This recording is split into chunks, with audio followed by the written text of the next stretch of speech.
Hey, what is going on, guys? This is Jason with Jadren Aquatics. Thanks for hanging out with me in the fish room again today. Today we are heading out to Phil's house. Phil is a master breeder of Bristlenose plecostomus. He's been breeding fish for about 30 years and been breeding tens and hundreds of thousands of Bristlenose. He knows all the tips and tricks on how to do it.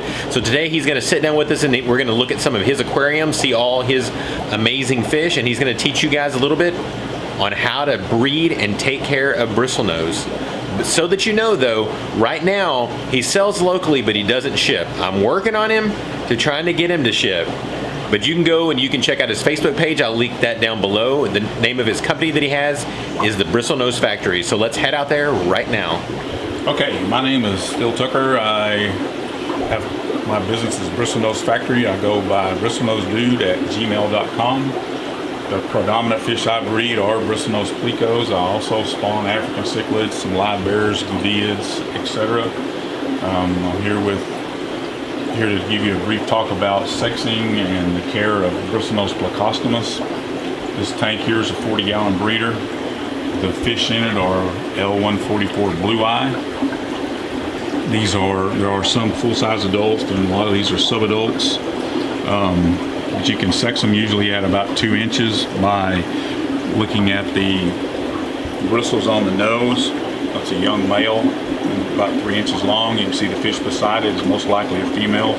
Based on her size, I would guess that's a female. And as you look through here, you see young males. Somehow they're like people. They're all different. Some have gaudy, gnarly bristles. Some have very few. I don't normally have any females that have any bristles at all, so once they hit about 2.5 inches, pretty easy to tell. These fish here are going to most likely be females. Now sometimes once you get females, it'll just have a small set of bristles like on their front lip. Typically, no. If they have any bristles, I sell them as males because I'm just not sure. So I don't think so. So this one back here on this back right there is definitely a female because it has the one to the right. It has no bristles whatsoever. But this one on the left, since it has some bristles, you're pretty sure that's a male. Absolutely, yeah. Okay. A young male, still growing up. I don't know how old these fish are, and I don't know when they were born, but some take longer to mature than others. But if they got bristles, it's a male to me. And if it's an older female, they typically have like a wider body also? Yeah, they can have a wider body. We can look at some other fish down the way and you'll see that. But there's not a lot of difference in them other than the bristles, really. This tank also has brown long fins in it. Same situation there. That fish there's a young male. You can just see two little teeny little bristles coming right out the end of his nose. But young male, where you look at this fish here, quite a bit different on him, but he's an older fish, so you can certainly see the difference in the bristles there. Now, are they spawning in any of these holes in here whatsoever? No, there's nothing spawning in here. I don't have much spawn unless I have one of my terracotta caves in there. I don't get much spawning if there's not a real cave in there. And these guys are just not set up to spawn because I don't really want them to. If you guys are enjoying this video, will you take a second and click that like button? And please, if you haven't had a chance, click that subscribe button. I would really appreciate it. This is a tank I sell out of typically. When you say you don't want to because you already have these breeding somewhere else, yes, or you don't have room for it? Or? I have a tank of breeders on the other side of the room that I pull babies from. So let's say you decided that you wanted to get a pair out of here to breed. What's your process of making a determination? Like if someone's at a fish store and there was all these fish to choose from, how would they choose a good pair? I typically look for a male that has nice bristles. They may not be real big yet. Like this one's got. He looks like he's going to grow into a pretty nice set. Where you look at this little guy, he may not ever grow more than those two little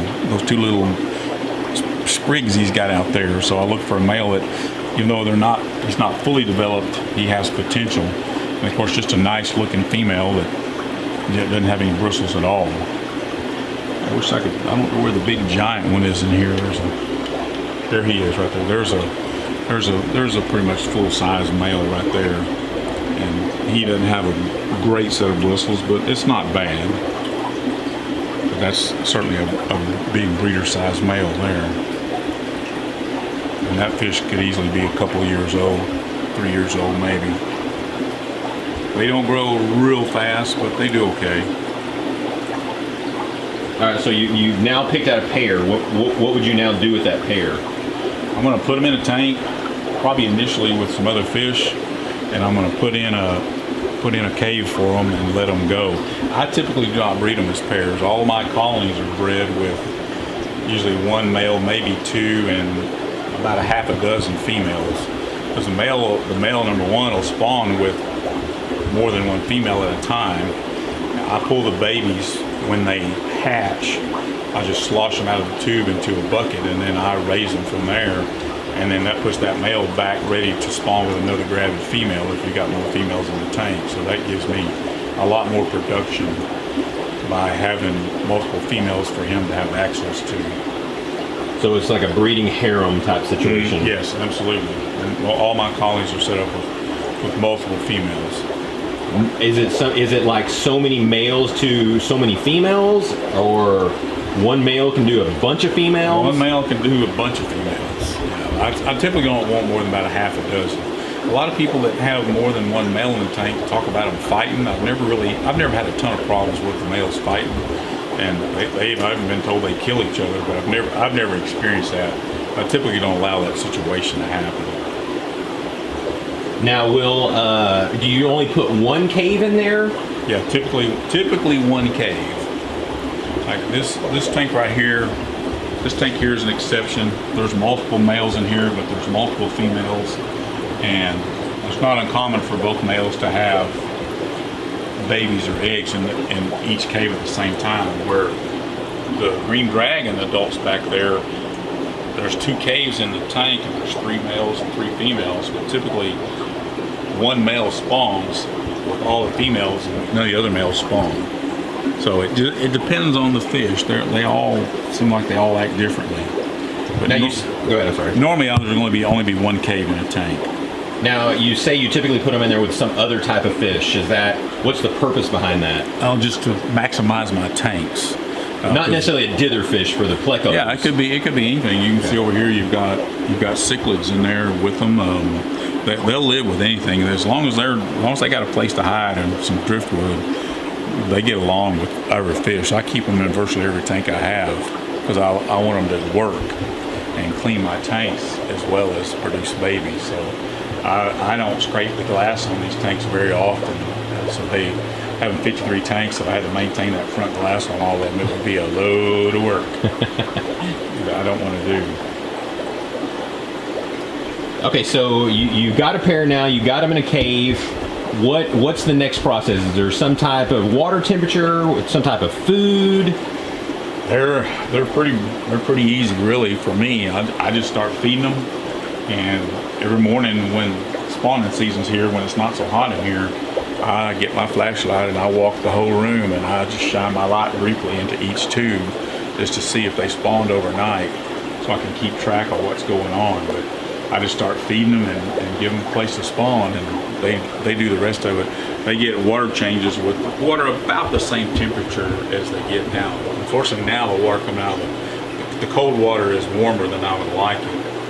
I'm running about 82 to 84 in here right now. It's warmer than I like. But welcome to Texas. Yeah, that's the coolest cool water I can get. So. I got the same problem. And they do fine. They're extremely tough fish.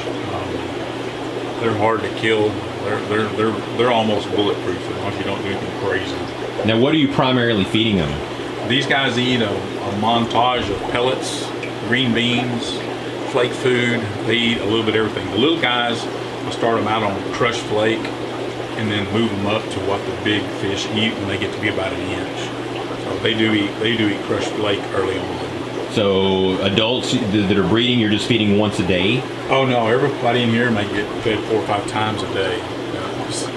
I'm not working right now, so I have all day to come out here and feed them. So a lot of them get fed multiple times a day. When you are busy, what's the feeding schedule for breeding adults? Typically, everybody gets fed before I went to work and when I got home from work. So they're getting fed twice a day. Maybe a third time later in the evening. But. So if you did green beans one time, you might do pellets or something that night. Yeah.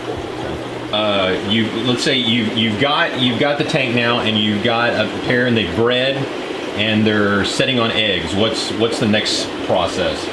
I'm going to watch that tank and wait for them to hatch, and anywhere from 1 to 3 days from hatching, I'll pick that tube up and hold a bucket over the tank and slosh the tube with water into that bucket and slosh the babies out. The male will rarely ever leave the cave. He'll flare his pectoral fins out, and he'll stay wedged up in the cave. And I'll slosh all the babies out, and I take them and put them over there and put an air stone in there and put a small piece of driftwood in there and wait for their egg sacs to absorb. And once they're ready to go, then they go into an aquarium to start growing out. About how long after that egg sac is absorbed do you move them into an aquarium? It takes about 6, 7, 8 days, depending on room temperature and how warm or cold it is in here. But less than a week. So what is the male doing when he's on the eggs? He'll be laying on the eggs. So what happens is the male will be laying like this. He'll be laying here in front of his cave, or he'll be half in with his tail out, and he'll be like right here. Here we go. While he's moving. He's laying there saying, hey girls, come on in and see me. And he's telling them, hey, I got a cave here and I'm ready to go. When they spawn, the female will go tail in first, head out. He'll go in, head out after her. They'll lay the eggs and he'll fertilize them. And he'll chase her out and he'll go head in and he'll lay on the eggs. And he just fans like crazy. Lays up on top of the eggs, and even when the fry hatch, he's laying in the cave fanning the babies, keeping the water moving across on the. So he's laying there when he's sitting there with his tail wagging. He's telling the girls that he's ready to go. So he's fanning the eggs to try to keep them from fungusing, basically. What we try to do when we run egg tumblers or bubblers or something. And he's protecting them as well. So he's not going to let anybody get in there and get them. Even if you've got fish that can get in that cave, you're pretty safe spawning these with other fish. Even if they get in the cave, he's going to protect them and not let anybody get in there and get them. Okay, so let's say someone brings home a pair that's obviously they're a pair of bristlenose, and they get them in their tank and they can't get them to spawn. What are your suggestions? Cool water changes is definitely one, like you said. That's the normal thing is do a 50% water change with cooler water and see what happens. When you say cooler, how much cooler? 5 degrees. I mean, somewhere I never measure any of this. I just do it. Yeah. But 5 degrees or so, and you're noticeably cooler on your hand. And of course, you got to pay attention if you got other fish in the tank, not to cause problems there.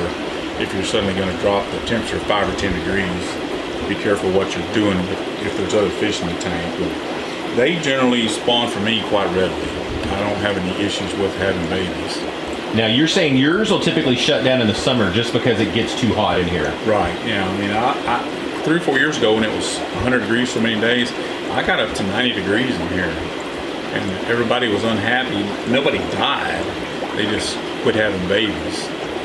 And I'll go 3 to 4 months without any fries. So that's why I have to maximize over the winter everything I can, because I know I'm going to have that period where I'm not going to be adding stock. I'm going to be depleting what I've got and not adding to it. But if someone has an aquarium at home that they're keeping at 78 degrees all the time, their bristlenose could possibly spawn all year long. Oh, sure. Yeah, they could reproduce year round. Absolutely. Yeah, that's the way it did in Arlington when everybody lived in the house. They produced year round, so it wasn't an issue like it is out here. So if someone's got a pair that has spawned multiple times before and it's not, and they just stop spawning, is your suggestion the same thing? Do the same processes of water changes? Yeah, or maybe move them to another tank. It's happened before. Like when I lived in Arlington, I would take everybody out. This back when I just had browns and albinos. I would take all the adults out, put the males in a bucket, the females in a bucket. I'd mix them all up back in tanks where they would be in a different tank with most likely a different female or male, and that would usually start them again. But sometimes I just have to stir the pot, kind of start all over, and get them going again, because they periodically will stop spawning. Absolutely. Every year, one color spawns far more than all the rest of them. This past year it was super reds. They produce far more than any of the other colors. So it seems like it's a different fish every year that really does well. Hope you guys enjoyed this video. If you got any questions or comments that you'd like me to pass on to Phil, let me know. Put that down below. So thanks again, guys, and God bless.